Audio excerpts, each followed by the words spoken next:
Olá, paz do Senhor Jesus. Estamos aqui mais uma vez, mais um domingo para trazer a mensagem de Deus para a sua vida, para trazer a mensagem do Senhor Jesus para os vossos corações. Deus abençoe a todos quantos vão chegando aí. Deus abençoe a todos quantos ouvirão esta palavra. Deus abençoe a todos quantos fazem parte do reino de Deus, dos filhos do Senhor. Deus abençoe a todos quantos têm caminhado dentro da palavra do Senhor Jesus com seriedade, com amor e com paixão para a obra de Deus. Bem-vindo a todos em o nome santo do Senhor Jesus Cristo. Que o Senhor Jesus vos abençoe neste domingo, nessa tarde, nessa semana, na semana seguinte e por todos os dias da sua vida, que seja as mãos do Senhor Jesus sobre todas as vidas, a qual o Senhor tem amado pela obediência dos seus filhos. Nós estamos aqui mais uma vez para trazer uma palavra de bênção para a sua vida. Quero trazer uma palavra aqui um pouco difícil para se expressar, porque eu terei que passear por muitos versículos aqui. Se você tiver aí fácil uma caneta, um papel, quiser anotar algumas referências das quais eu trarei aqui, porque tem muitas referências aqui, eu precisei até de anotar alguns versículos aqui, alguns livros, para que eu não me perca, porque eu quero começar um determinado assunto um pouco complicado e eu preciso chegar lá no meio com a concordância, né? E trazer o final sem pular o contexto. Então eu tive que fazer algumas anotações aqui. Glórias a Deus, estou feliz por estar aqui mais este dia com vocês. Estou extremamente feliz por saber que já temos aí uma chamazinha de esperança do dia que nossas congregações se abrirão novamente, para a glória do Senhor Jesus.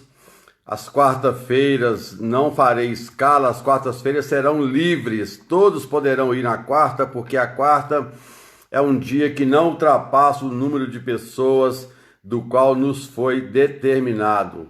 Então nós faremos aí na sexta e no domingo, conforme eles estão nos determinando, mas nos veremos, conversaremos, poderemos tratar dos assuntos do Senhor frente a frente, como nos convém para a glória do Senhor Jesus. Então, meus amados, hoje eu quero trazer uma palavra sobre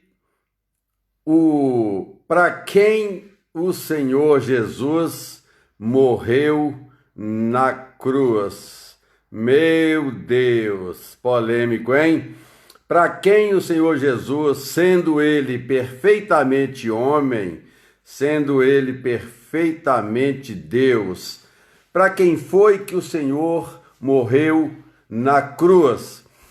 Por que eu estou fazendo esta indagação, esse questionamento em forma de interrogação? Porque naquela época, desde muitos tempos e até hoje por aí, se vê muitas pessoas dizendo uma coisa e outras pessoas dizendo outra. Deixa eu dizer uma coisa aqui antes.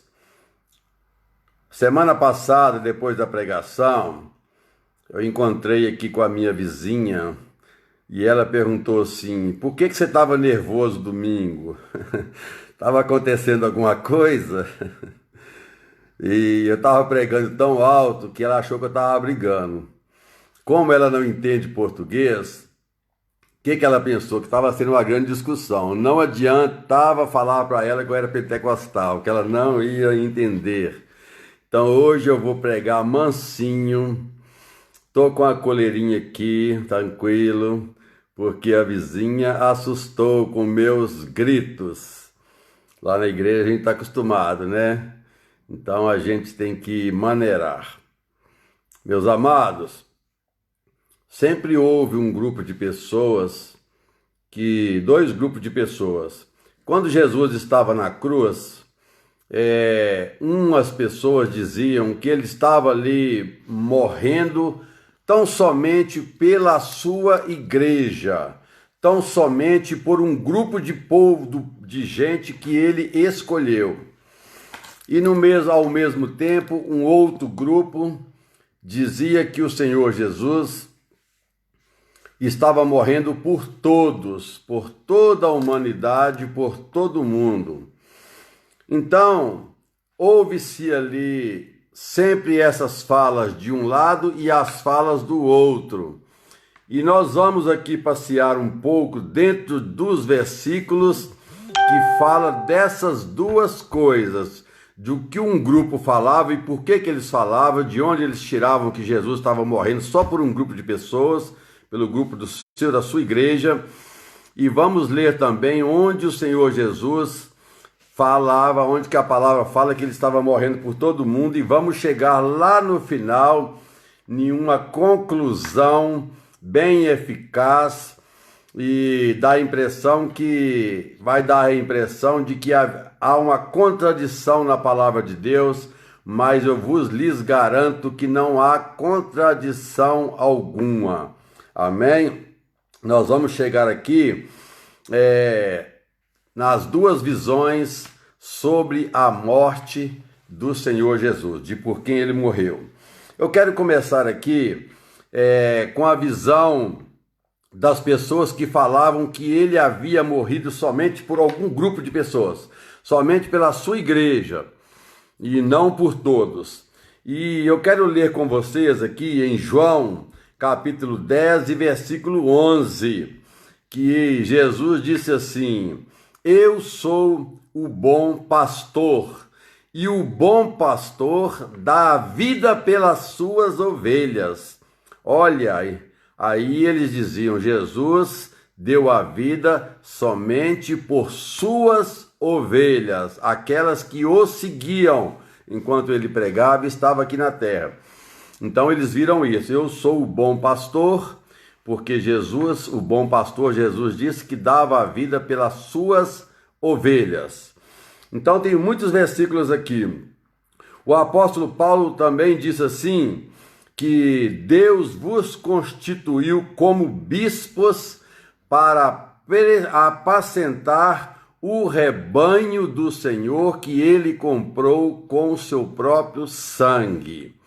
Deus, a palavra está falando aqui através de Paulo, na carta aos Coríntios, que Deus nos constituiu bispo para nós apacentarmos o rebanho dele, que ele comprou com seu próprio sangue. Então aqui está dizendo que Jesus comprou o seu rebanho com o seu próprio sangue. E temos também em Atos 22:14, que diz que muitos serão chamados, mas poucos serão escolhidos. Então, Jesus não vai escolher todos? Jesus chamou só algumas poucas pessoas? Ele não escolherá todos? Isso aqui são opiniões do primeiro grupo, que acha que Jesus morreu só por alguns. E temos também em Efésios 1:4, que diz, porque Deus nos escolheu nele antes da fundação do mundo, para sermos irrepreensíveis, santos na sua presença.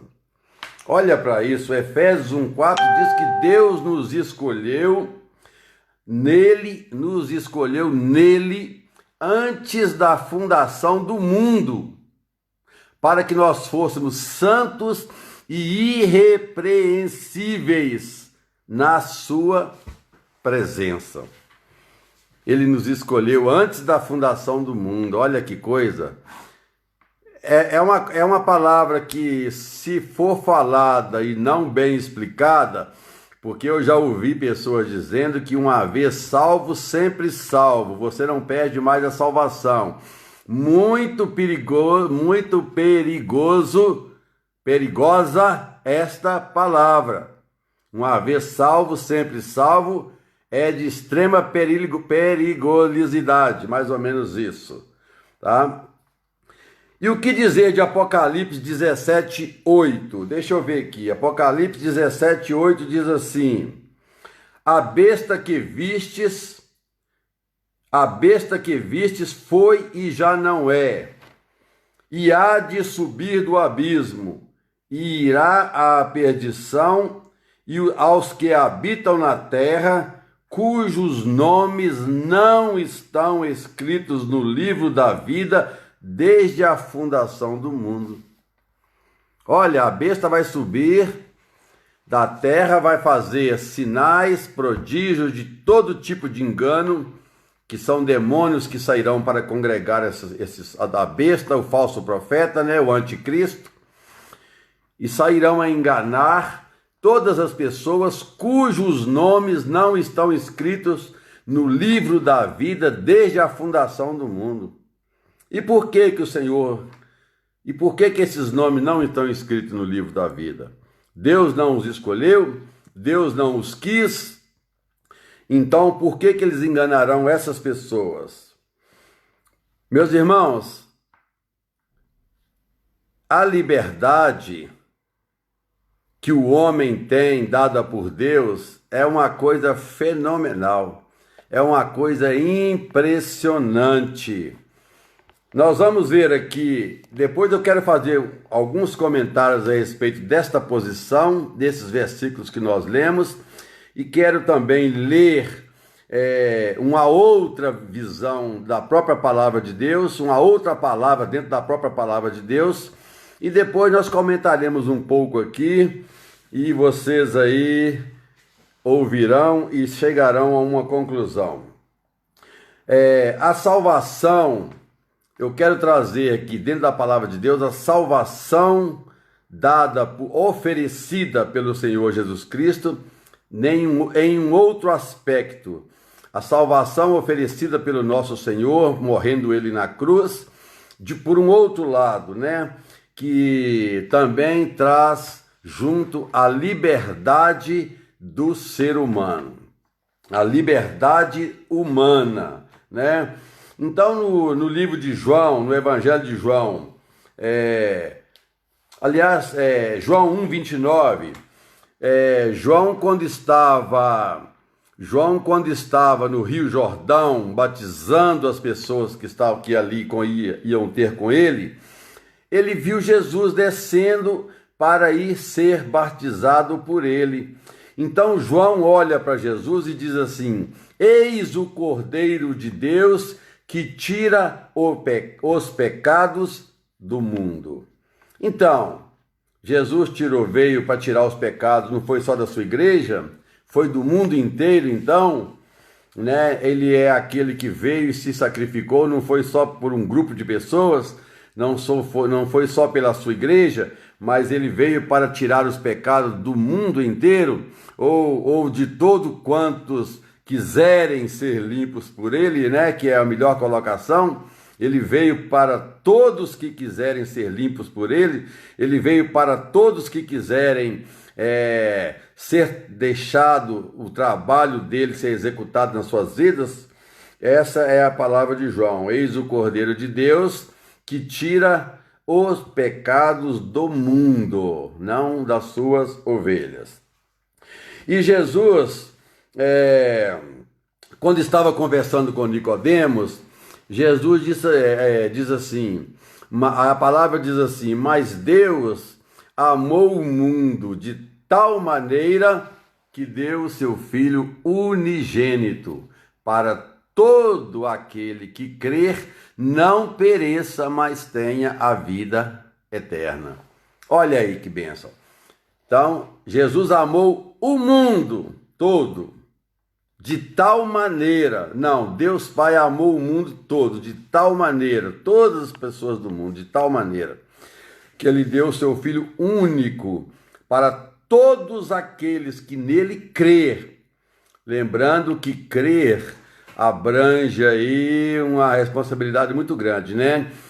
Crer com o coração, eu acho que Romanos 10:9 diz bem isso, né? Crer com o coração para a justiça, mas com a boca se faz confissão para a salvação. Então, o crer, quando você crer em mim, você faz o que eu digo. Olha, faça assim, você crê que está certo, você vai e faz daquela forma. Crer em Jesus não é apenas dizer que crê. Ele mesmo disse: este povo me louva com seus lábios, mas o seu coração está longe de mim. Então, crer não é só com palavras, crer é com coração. Crer mostrando os frutos da obediência. Quando nós temos os frutos da obediência, nós estamos mostrando que cremos. Porque o que adianta sermos uma árvore e não darmos nem sombra e nem frutos? Então nós não teremos muita valia. Então crer é aquele que pratica os mandamentos de Deus. Jesus amou o mundo de tal maneira que deu o seu Filho único para todos aqueles que nele crê. Qualquer um, pode ser qualquer tipo de raça que maligna neste mundo, com exceção dos demônios, né? Falando de ser humano. Se ele se arrepender verdadeiramente, deixar os seus pecados, confessar ao Senhor, ele alcançará a misericórdia e terá uma chance junto ao Pai, com o seu nome escrito no livro da vida. E aí, a partir daquele momento, o Senhor começa a contar as suas obras e anotar no livro das obras para o galardoar naquele grande dia. Existe o livro da vida e o livro das obras. O livro da vida para a salvação, a partir do momento que você aceita o Senhor e começa a caminhar com Ele, é aquela história da conversão, né? Eu tenho marcado na minha Bíblia aqui 27 lugares onde a palavra do Senhor diz: para o homem tem que se converter. Sem conversão não há salvação. A conversão, meus amados, é a mudança de direção.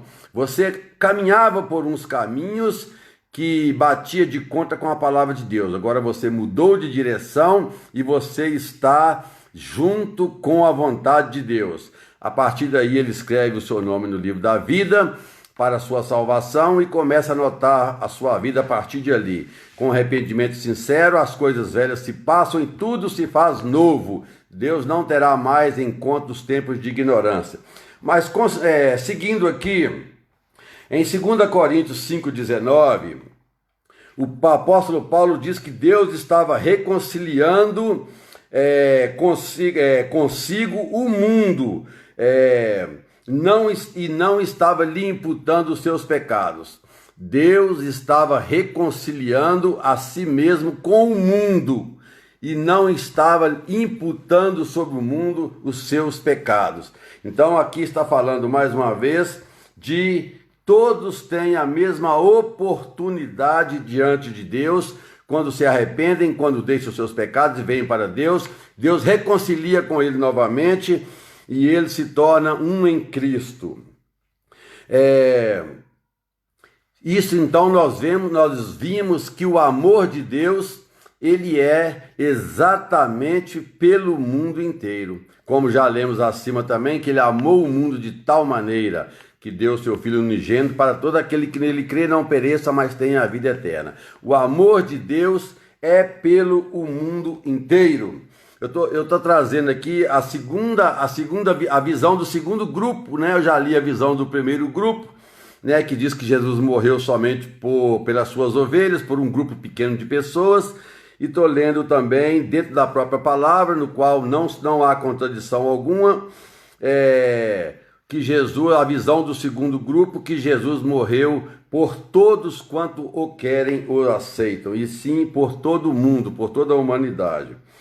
E temos também aqui em 1 Timóteo, no capítulo 2, versículo 3 em diante, que diz assim: isto é bom e agradável perante Deus, que todos os homens se salvem e venham ao conhecimento da verdade. É a vontade de Deus que todo homem se salve e venham à plenitude da verdade dele, e venham ser conhecedores da verdade dele. Esta é a vontade de Deus, que todos se salvem. Mas todos se salvarão, pastor? Não, infelizmente, nem todos se salvarão. Por que que todos não se salvarão, pastor? Você imagina Jesus sendo perfeitamente Deus e perfeitamente homem, estando aqui, eu até coloquei uma frase no Facebook, as pessoas se maravilham do homem ter ido à lua, mas o importante não foi o homem ter ido à lua, isso não muda a vida de ninguém. O que muda a vida das pessoas é Deus ter vindo na terra. Isso tem transformado vidas todos os dias, para a honra, glória e louvor do santo nome do Senhor Jesus.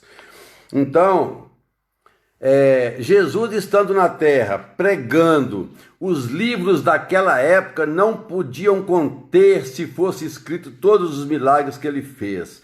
Fez milagres, operação de maravilhas, limpou pessoas, expulsou demônios, ensinou pessoas, trouxe nova vida para as pessoas, pregou uma palavra forte, maravilhosa, com poder e autoridade, e a maioria não aceitou, a maioria não deu atenção, a maioria não fez caso dele. Imagina eu pregando, você pregando, pastores que nos ouvem. Quantas pessoas rejeitarão as nossas palavras? Se a própria palavra do Senhor Jesus foi rejeitada, se o próprio Senhor teve pessoas que deu as costas para ele e não quis a sua palavra, lembra daquele jovem rico que já falou assim, olha Senhor, desde a minha meninice, eu já pratico todos os mandamentos. E Jesus disse para ele assim, só te falta uma coisa, você vende tudo que você tem, distribui com pobres e eu vou te dar um tesouro nos céus. E esse homem se entristeceu porque era proprietário de muitas coisas, muitas fazendas, era dono de muitas propriedades. Então ele ignorou a palavra do Senhor, a rejeitou, não quis e foi embora triste com aquela palavra. Eu quero o Senhor, mas eu quero riqueza também. Se eu não tiver riqueza, eu não quero Deus. Então perdeu uma grande oportunidade frente a frente com o mestre.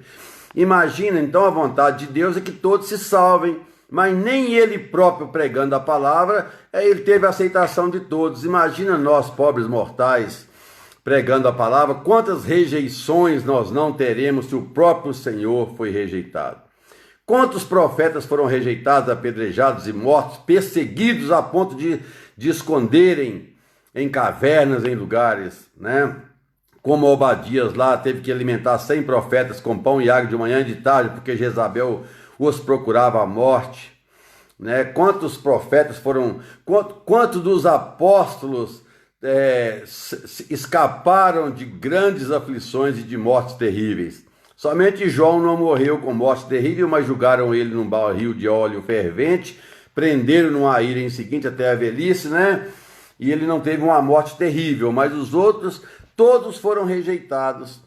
Então, como que todos serão salvos se as pessoas rejeitam a palavra de Deus, dão as costas e abraçam o mundo e preferem estar nele? Então, a vontade de Deus é que todos se salvam, mas nem todos serão salvos. E o que diz em Tito, no livro de Tito, no capítulo 2 e no versículo 11? Porque a graça de Deus se mostrou salvadora a todos os homens. Olha, pastor, você acabou de dizer que nem todos serão salvos. Sim, a graça se mostra salvadora a todos quanto querem, a todos quanto querem renunciar, a todos quanto querem viver a vida que o Senhor propôs, a todos quanto querem seguir o mandamento do Mestre, a todos quanto entrarem pela porta, a todos quanto entrarem pelo caminho, Imagina para você ver, a Bíblia diz que Deus é justiça, é amor, é fogo consumidor, é justiça. Se Deus é justo, imagina como seria o céu se você chegasse lá e tivesse as prostitutas lá querendo fazer programa. Se você chegasse no céu e tivesse os ladrões querendo te roubar. Se você estivesse no céu e tivesse os traficantes querendo te vender droga lá. Os feiticeiros fazendo trabalho lá. Como que seria este céu? Imagina você que me assiste nesse momento, você levanta de madrugada, você ora por sua família, ora pelos irmãos, ora pela sua igreja, ora pelo pastor, obrigado pela parte que me toca. Você faz a sua parte, você faz os seus dízimos, suas ofertas para manter a obra de Deus, para a evangelização de novas pessoas, como se tem visto. Você vai às congregações, você renuncia muitas coisas que a sua carne te provoca para você fazer, mas você fala, o meu Senhor não permite, eu não posso. E aí você vai para o céu, o Senhor te leva um dia e você vai estar com o Senhor na glória. E quando você chega lá, você encontra uma pessoa que fez tudo ao contrário que você fez. Nunca orou por ninguém, nunca jejuou por ninguém, nunca sustentou a obra de Deus, nunca congregou, nunca fez o bem, nunca largou o roubo, nunca largou a mentira, nunca largou o adultério, fez tudo o contrário do que você fez. E ele também estará lá. Então, que céu seria este e que perda de tempo estariam nós tendo, fazendo todos os mandamentos de Deus? Então, os céus são para os que renunciam. O céu é para aqueles que querem o Senhor. Não adianta falar que quer, que crê e fazer o nome do Pai, porque não é suficiente. Tem que dar, a árvore é conhecida pelos seus frutos. E os frutos são as obras, né? Então, a salvação não são para todos. A salvação é para quem quer Deus. Jesus diz assim, ó, eu sou o caminho, não um caminho, não tem outro. Eu sou a verdade, não uma verdade. Não existe outra verdade. E eu sou a vida. E ninguém virá ao Pai se não passar por mim.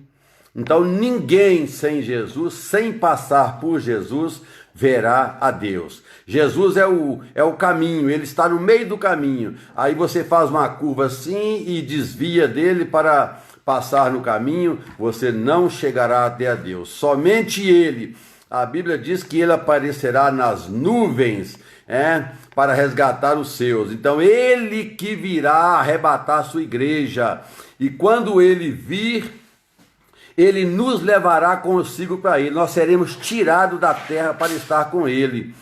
Então, se nós não tivermos ele, nós não conseguiremos chegar lá por nós mesmos. E nenhum outro tem o poder de nos levar para lá. Somente ele. Então, somente através dele, nós conseguiremos subir lá para cima para encontrar com ele e ele nos conduzir até o Pai e nos apresentar as nossas mansões celestiais guardadas lá em cima, naquele lugar que ele nos dará um novo corpo, um novo nome e uma coroa com pedras preciosas para a glória do Senhor Jesus, né? Em Hebreus 3:13 também diz que para nós exortarmos uns aos outros, todos os dias, chamado hoje, para que não haja pecados entre nós. Meu irmão, essa palavra está falando também de nós não nos isolarmos, de nós não estarmos sós. Eu não sou igreja, você não é igreja, nós juntos somos igreja. Igreja não é singular, igreja é plural. Quando você disser eu sou igreja, mas você não está junto com outras igrejas que para formar o plural, você não é igreja. Não existe igreja sozinha. Então, o apóstolo, aqui a palavra do Senhor está falando em Hebreus, que a gente não sabe quem escreveu, né? Essa passagem, eu pelo menos não sei quem escreveu essa passagem, para nós exortarmos uns aos outros todos os dias. Isso significa que nós temos que estar junto ali, ó. Como você está, meu irmão? Tá tudo bem com você? Sua vida tá tudo bem? E outra coisa, isso inclui o pastor, tá? Porque o pastor está sujeito às mesmas paixões. O pastor é carne e osso como você. O pastor também perece, o pastor sofre. Quando você disser assim, gente, mas o pastor não me ligou, aí você faz o inverso e fala assim, gente, eu não liguei para o pastor. Será que ele está bem? Será que está acontecendo alguma coisa com ele? Então, né, a faca de dois gumes. Parece que alguém chegou aqui e ligou um telefone aqui. Amém? Então, meus irmãos, veja bem, exortarmos uns aos outros todos os dias, não estarmos isolados, porque assim vem a fraqueza, assim vem as armadilhas do inimigo sobre nossas vidas. Lembra quando Eva deixou Adão lá não sei onde, no qualquer canto lá do jardim, e foi dar uma passeada sozinha pelo jardim, que o inimigo aproveitou e veio induzir ela? Talvez se ela estivesse junto com Adão, Adão falava, não dá ouvido, não sei, aconselhava ali. Não é para estarmos sós, não é para estarmos isolados, sozinhos. Temos que sempre comunicar. A Bíblia diz: santos comunica com santos.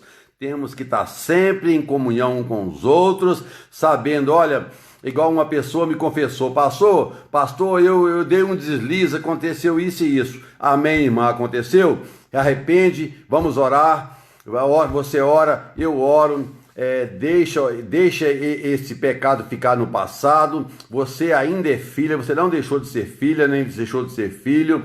O Senhor ainda te ama. Arrepende, não pratica mais e caminha para frente. Não deixe o inimigo colocar na sua frente que você errou, não tem mais jeito para você, porque tem, para a glória de Deus. E então é assim, a fé, falando aqui do que Jesus morreu para todos, a fé, ela tem a ver conosco. A fé não tem a ver com Deus. A fé é algo que Deus deixou para nós. A fé é uma responsabilidade nossa. Nós que temos que procurar ter comunhão com Deus, fazer as obras de Deus, como já foi dito aqui, das quais, para podermos adquirir a fé em oração, pedindo a Deus, né? Porque tem a ver com nós nos dedicarmos para adquirirmos fé. O próprio Deus diz: se vocês tiverem fé do tamanho de um grão de mostarda, vocês dirão àquela montanha: atira-te daqui, saia daqui, atira-te no mar, e assim será feita. A fé depende de nós, né? Sem fé é impossível agradar a Deus. Então a fé tem a ver conosco, não tem a ver com Deus. Nós é que temos que ter fé para agradar a Deus. Nós é que temos que ter fé, mas não é uma fé externa, é uma fé interna. É aquela fé que cria resultados. É a fé sobrenatural que faz as coisas acontecerem. Por isso que a fé tem a ver conosco. Então, conclusão disso tudo, de um grupo de pessoas que diz que Jesus morreu para um grupo de pessoas determinado, para suas ovelhas, né? E o outro grupo que diz que ele morreu para todos. A Bíblia diz assim que o bom pastor, como já li, dá a vida pelas suas ovelhas. Ele está dizendo que ele não, pela visão desse primeiro grupo, que ele não dá a vida pelos cabritos, nem pelo bode, ele deu pelas suas ovelhas, né? Então, da mesma maneira que Deus é poderoso, da mesma maneira que Deus é poderoso para nos chamar, né? Nós temos a responsabilidade de atender o seu chamado. Essa responsabilidade cabe a nós. Deus é poderoso. A Bíblia diz assim: muitos são chamados. Deus é poderoso para chamar muitos, né? Para chamar todos. Mas a responsabilidade de atender esse chamado, ela é inteiramente nossa. Por isso que nem todos serão salvos, porque nem todos atendem esse chamado. Deus me chamou e você atendeu? Deus te chamar é uma coisa natural, Ele vai chamar mesmo. Agora, o importante é se você atendeu esse chamado, porque isso cabe a mim e cabe a você, né? Então, nem todos serão salvos. Então, pastor, por que você disse lá que sobre a predestinação das pessoas que já estavam predestinadas para a salvação desde o princípio do mundo, ou desde antes da fundação do mundo? Por que essas pessoas estavam predestinadas? E por que a Bíblia diz aqui que Deus já tinha escrito no livro da vida o nome dos eleitos desde a fundação do mundo? E por que Apocalipse também, 17:8, está falando que a besta enganará as pessoas, aquelas pessoas que não estão escritas no livro da vida desde a fundação do mundo, né? Desde a fundação do mundo, essas pessoas não estão escritas no livro da vida. Então, pastor, Deus escolheu uns para a salvação, escreveu o nome deles lá, e outros Deus não escolheu e não colocou o nome deles lá. E se eu não for um dos escolhidos, pastor, não adianta eu ser crente, não adianta eu obedecer, não adianta eu congregar. Como que é isso? Não, meus amados, Deus escreveu o nome, predestinou desde a fundação do mundo, não foi determinadas pessoas. O que Deus predestinou desde a fundação do mundo para estar com Ele, subir com Ele no grande dia, foi a igreja. A igreja está predestinada a subir desde a fundação do mundo, e tem pessoas que os nomes dela não estão escritos também no livro da vida desde a fundação do mundo. Como assim, pastor? Explica melhor, porque eu não estou compreendendo. Meus irmãos, quando Jesus vier nas nuvens com poder e grande glória, com seus santos anjos a recolher os seus escolhidos aos quatro cantos da terra, das quatro extremidades da terra, ele virá para levar a sua igreja. Quando ele vier, ele precisa achar você uma igreja. Porque o que nós conhecemos hoje como igreja é só a congregação. Então, por exemplo, Deus está na congregação, Ele está porque você está lá. Você e eu, nós somos igreja de Deus. Onde nós estivermos, Deus está com a sua onipresença, porque o Espírito Santo habita em nós e nós somos igrejas dele. Nós somos igrejas móvel do Senhor. Então, a congregação são paredes, são tijolos. Então, Deus não habita em templos feitos por mão de homens. Quando nós estivermos quando nós estivermos na igreja, na congregação, Deus está conosco. Quando nós sairmos da congregação, não tiver mais nenhuma pessoa lá, ficar só as cadeiras, não tem sentido Deus ficar lá mais, porque Deus é Deus de igreja. Nós temos que ser igreja.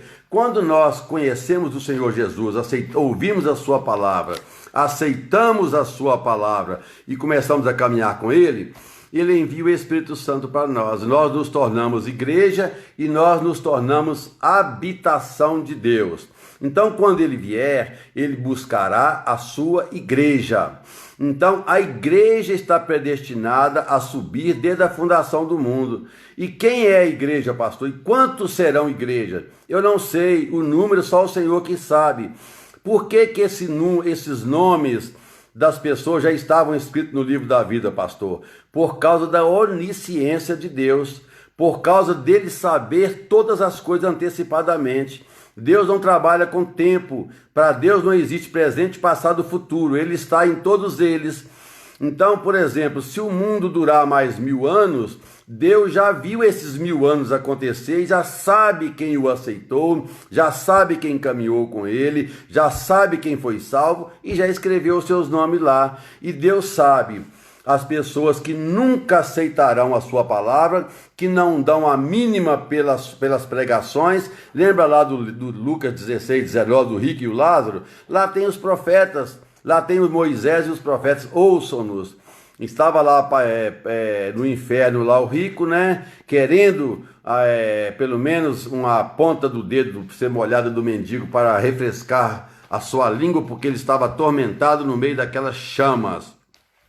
Então, meus amados, quando Jesus voltar, ele levará a igreja. A igreja está predestinada. Deus escolheu para ser salva antes da fundação do mundo a sua igreja.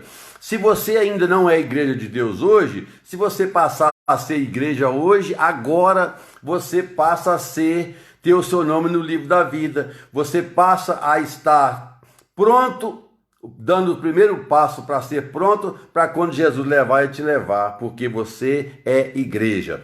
Nem todos serão igreja. O que diz lá em João 1,12, João 1,12 ou Gálatas 1,12, creio que é João 1,12. Mas todos quantos o receberam, Deus deu-lhes o poder de serem feitos filhos de Deus. Quem vai herdar as heranças de Deus são os filhos. E todos são filhos, pastor? Nem todos são filhos. Uns são criaturas. Os que rejeitam são criaturas. Passam a ser filhos quando recebem Jesus como seu Senhor. Então, Jesus morreu na cruz por todos. Ele amou o mundo de tal maneira que entregou o seu Filho unigênito para todo aquele que nele crê, não pereça, mas tenha a vida eterna. Todos quanto quiserem. Se você que está me assistindo aí agora, ou verá este vídeo em uma outra oportunidade, saiba que se você confessar o Senhor Jesus, passar a conhecer a palavra dele lá na sua igreja, porque sozinho você não vai conseguir compreender a palavra de Deus, né? Quando você quer fazer uma faculdade, um cursinho, qualquer coisa, você precisa ter um acompanhamento de um professor, não é isso? Assim também é com a palavra de Deus. Sozinho você não vai para lugar nenhum. Você não pode ser batizado sozinho, não pode consagrar a ceia do Senhor sozinho. Você não pode compreender as profundezas de Deus sozinho. É preciso que as pessoas que estão na caminhada há mais tempo te orientem. Então, o resultado disso tudo, Jesus dá a impressão que o primeiro grupo traz uma grande contradição com o segundo grupo, mas não traz nenhuma contradição. Jesus morreu por todos. É porque naquele momento eles não entendiam que eles dizendo que Jesus morreu somente pela sua igreja, Jesus estava querendo que todos se tornassem igreja, mas nem todos se tornariam igreja. Então, se você é igreja de Deus, é morada do Espírito Santo, se você tem aí mantido a sua vida em obediência, mantido o seu corpo, né, santo, ao ponto de o Espírito Santo achar lugar para vir, varrer, adornar, limpar e habitar, você é a igreja de Deus. E aí, quando Jesus voltar, ele vai te levar, porque desde a fundação do mundo, Deus já sabe quem é que vai ser salvo. Deixe o seu nome ser escrito no livro da vida, né? Quando Jesus voltar, eu não sei se você está escrito no livro da vida, eu não sei quantas pessoas mais estarão escritas no livro da vida, eu não sei dessas coisas. Eu sei que todos têm a oportunidade de ter o seu nome escrito no livro da vida. Todos têm a oportunidade de ser salvo. Se você quiser ser salvo no grande dia, saiba que você não pode andar neste mundo fazendo as suas próprias vontades. Você tem um Senhor que morreu por você e te deu a oportunidade de você ir morar com Ele. Quando você vai trabalhar lá no seu trabalho, você faz o que dá na sua telha? Você faz as suas vontades ou você tem um chefe lá que determina, um patrão, um gerente, um proprietário que determina o que você vai fazer? Então você precisa obedecer, não é? Muitos obedecem por 100 euros por dia, por 200, por 300, ou reais, ou sei lá que moeda que você vive, ou dólar, mas por uma vida eterna se relutam por uma premiação da qual não subiu na mente do homem o que Deus preparou lá em cima no céu para ele não quer renunciar. Então nem todos serão salvos, porque nem todos ouvem a pregação do servo de Deus nessa terra, assim como não ouviram a maioria as pregações de Jesus, não valorizou os seus milagres, não fez conforme ele mandava. Nem todos serão salvos, somente todos aqueles que aceitaram o Senhor serão salvos. A oportunidade é para todos. O Espírito Santo ainda está na terra, porque o Senhor Jesus ainda não levou a sua igreja, e a oportunidade está aberta para todos. Se você quiser aceitar o Senhor, você pode fazer isso aí na sua casa agora. Vai para o seu quarto e fala: Senhor, fala aí agora sentado no sofá: Senhor, eu não sabia que se eu não tivesse a confissão. Abre Romanos 10:9 e você vai ver, você precisa confessar com sua boca, meus irmãos, para que você seja salvo. Senhor, eu te quero, eu estou cansado dessa vida, eu estou cansado de sofrimento, estou cansado de falsos amigos, eu estou cansado de sofrer, eu estou cansado de andar por todos os lugares, de dar murro em ponta de faca e não chegar a lugar nenhum, Senhor. Eu estou cansado de trabalhar e juntar num saco furado, Senhor. Meu dinheiro se perde pelo caminho, não rende, eu não vejo o fruto do meu trabalho. Se você está com qualquer espécie de sofrimento, eu não vou dizer que a sua vida será maravilhosa aqui na terra porque você vai aceitar Jesus, não, porque dificuldades virão. Nós temos inimigos espirituais que vai fazer tudo para te atrapalhar, mas você tem um livre-arbítrio e nem ele pode tocar no seu livre-arbítrio. Você não pode dizer que não foi ao culto porque chegou uma visita na sua casa, porque você tem livre-arbítrio. Você não pode dizer que não aceita Jesus porque os demônios te atrapalham, porque é mentira. Você tem o livre-arbítrio e ele não pode tocar no seu livre-arbítrio. Você já viu quando manifestam demônios na igreja? Às vezes tem tanto demônio dentro de uma pessoa que manifestam lá, pelo poder de Deus ali, eles não resistem e manifestam. Por que esses demônios estavam dentro dessa pessoa e não impediu que ela fosse até o culto? Sabendo eles que corriam o risco de ser expulso lá. Porque eles não podem impedir uma pessoa que toma uma decisão em direção ao Senhor, por causa da liberdade de escolha que cabe ao homem. Então eles vão lá e se sujeitam e apanham e são machucados, né? Por Deus, mas eles não podem te impedir. Não há desculpa para a salvação. Naquele grande dia, você tem toda a liberdade em Cristo para falar: Senhor, eu te quero. A partir do momento que você confessar isso, você procura uma igreja mais perto da sua casa, procura um pastor que te ama, um pastor que vai te orientar e te ajudar a pegar nas suas mãos e te levantar e caminhar com você, até que você consiga caminhar sozinho e para levar outras pessoas. A oportunidade é para todos. Jesus morreu para todos quanto o querem, mesmo eles sabendo que nem todos serão salvos. Surpreenda o Senhor, você ainda que não estava com seu nome escrito no livro da vida, surpreenda o Senhor, fala: Senhor, aquele nome que o Senhor escreveu desde a fundação do mundo, tenho certeza que o meu está lá, porque a partir de agora eu aceito o Senhor. E Deus vai olhar e vai falar: bem-vindo, filhos. Eu morri de braços abertos por você naquela cruz, e eu continuo com os braços abertos para te receber. Não precisa dizer que você foi tão ruim, que você foi tão negligente, que você fez tanta coisa errada. Eu sei de tudo. Isso é a voz do Senhor. Eu sei de tudo que você fez. Se você me quiser, eu apago tudo. Eu começo uma nova vida com você. Basta você vier para mim. Basta você largar tudo. Eu não vou lembrar do seu passado. Eu não sou como o homem que quando você erra, ele te acusa pro resto da vida. Não. Eu não quero te acusar, eu quero te libertar. Se o Filho, João 8,36, se o Filho vos libertar, verdadeiramente sereis livres. Uma liberdade verdadeira só o Senhor Jesus é que pode dar. Venha para Ele, porque a porta está aberta e Ele morreu por você. Ninguém vai poder fazer por você o que o Senhor fez. Nós estávamos perdidos e Ele nos comprou com preço de sangue. Ele deu a sua vida por você. Venha para Ele, porque o caminho com o Senhor, talvez você que nunca foi a uma igreja evangélica, você só conhece um lado da história. Eu posso te dizer que eu fui completamente perdido na minha vida e hoje eu conheço os caminhos do Senhor. E eu conheço os dois lados, e quem conhece os dois lados tem mais precisão para falar. Não troque, porque a vida com Deus é incalculavelmente melhor. A vida com Deus é aquela que traz uma alegria que só Ele pode dar. Se você pensa que você é feliz quando você está pulando e dançando na balada e gritando, você não conhece felicidade.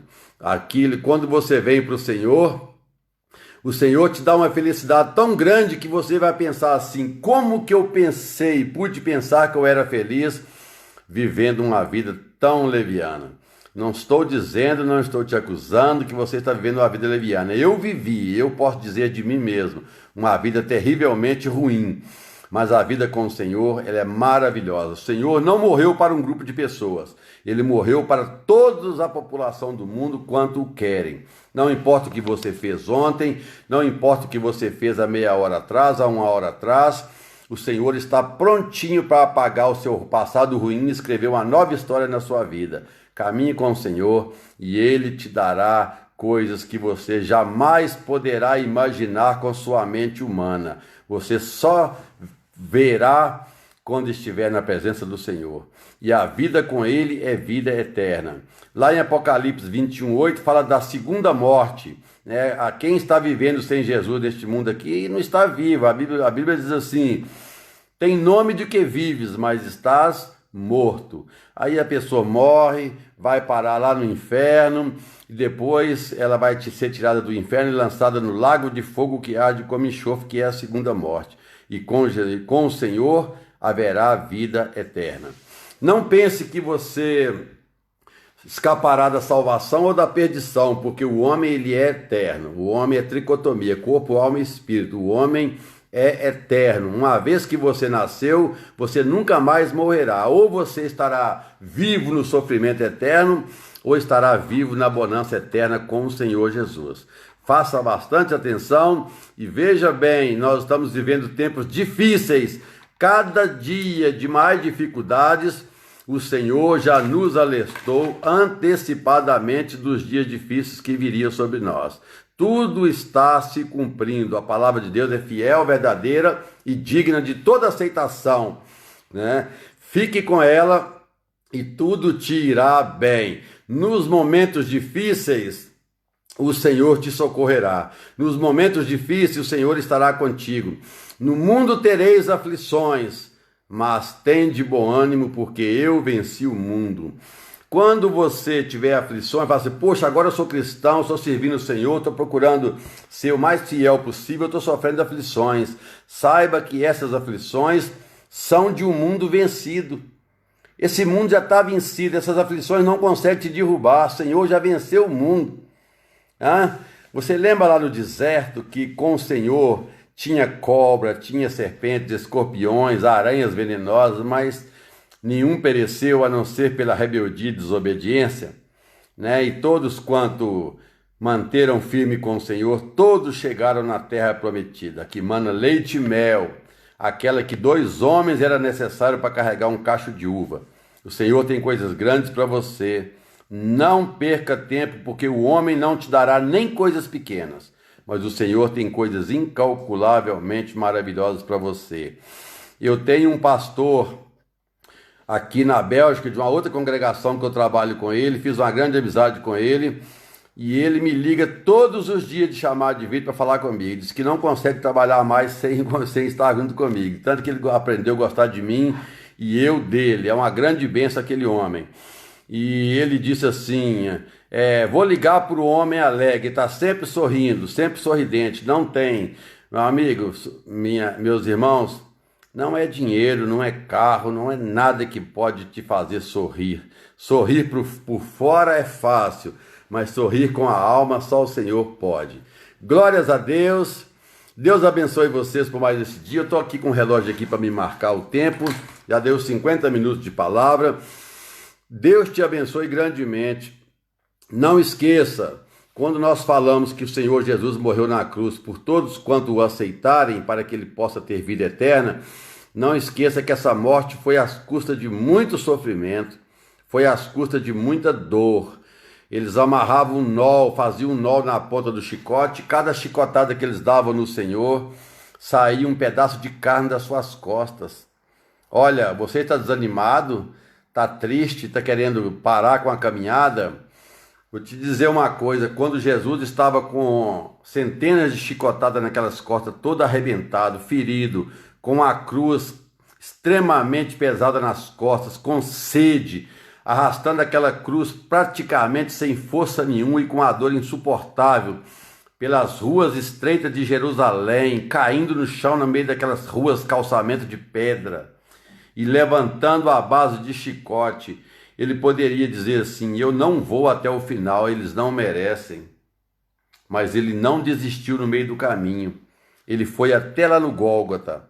Ele foi até lá no monte chamado Caveiras, para lá falar com o Pai. Pai, eu fiz tudo o que precisava, está consumado.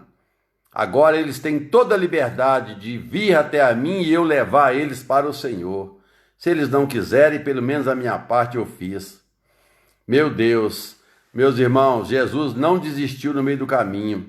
Será que você está mais machucado do que o Senhor, com mais sede, mais cansado, carregando uma cruz mais pesada do que ele carregava debaixo naquelas ruas de Jerusalém, para você dizer que vai desistir, para você dizer que está cansado, para você dizer que está difícil?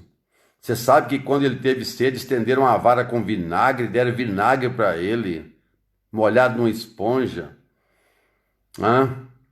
Bateram com a cana tão dura na cabeça dele, e você não tinha nem nascido, e ele sabia que você ia nascer, escreveu o seu nome lá, falou: Pai, em tua mão eu entrego o meu espírito, está consumado. Eu consegui comprar, eu consegui arrancar das mãos do diabo todas as vidas que hoje existem, que antes existiram e que vão nascer pelos séculos dos séculos. E aí você nasceu. Você tem visto como ele sofreu? Tem visto nas Escrituras como os profetas, os apóstolos sofreram e não desistiram. Paulo estava no corredor da morte, para daqui a alguns minutos iam decapitar, tirar sua cabeça do seu corpo. Ele estava sozinho. E sabe qual era a preocupação de Paulo neste momento? Estava preocupado com Timóteo. Ele não estava preocupado com ele, com a vida dele, que ia ser ceifada em poucos minutos. Ele estava preocupado com Timóteo, seu filho na fé. O que está te acontecendo que você está querendo desanimar? A sua vida pertence ao Senhor. O seu nome está escrito na palma das mãos dele. Ele olha para a palma das mãos dele, ele vê escrito o seu nome. Glórias a Deus. Minha irmã está dizendo: um grande abraço, meu irmão. Um grande abraço para você também, minha querida. Sabe o quanto papai aqui te ama, né? Beijão no seu coração aí, tá? Quando eu for aí, eu vou comer aquela comidinha gostosa que você faz. Meus irmãos, Deus abençoe a cada um de vocês. Meu pastor Daniel tá aí assistindo. Ô pastor Daniel, fico com vergonha quando o senhor tá aí, tá? Me constrange, meu Deus, é uma grande bênção, uma grande honra, meu pastor. Deus abençoe o senhor grandemente. Pastor Gilmar, todos os pastores da DDI e os pastores do mundo afora. Vou ficar por aqui. Permita que o Senhor olhe para o livro da vida e veja o seu nome lá. E você verá a glória que você receberá em breve. A vida aqui é passageira. Nós crescemos, envelhecemos, murchamos e morremos em um instante. Em um instante nós somos adolescentes. No outro dia nos encontramos velhos e nem nos preparamos para isso. Temos a mente criança, rimos, brincamos, contamos casinhos, mas já estamos velhos. Mas lá em cima será eternamente. Ou depois, de 7 anos de grande festa, nós desceremos com o Senhor de novo e os justos herdarão a terra para todo sempre. Deus abençoe vocês grandemente. E em breve estaremos juntos na congregação, tá? Quero falar olhando para dentro dos seus olhos, que é grande bênção. Sentindo o Espírito Santo aí dentro de você, olhando para mim, será uma grande alegria. Um beijo no coração de todos vocês e até a próxima em o nome santo do Senhor e Salvador Jesus Cristo. Amo vocês em Cristo Jesus. Um abraço.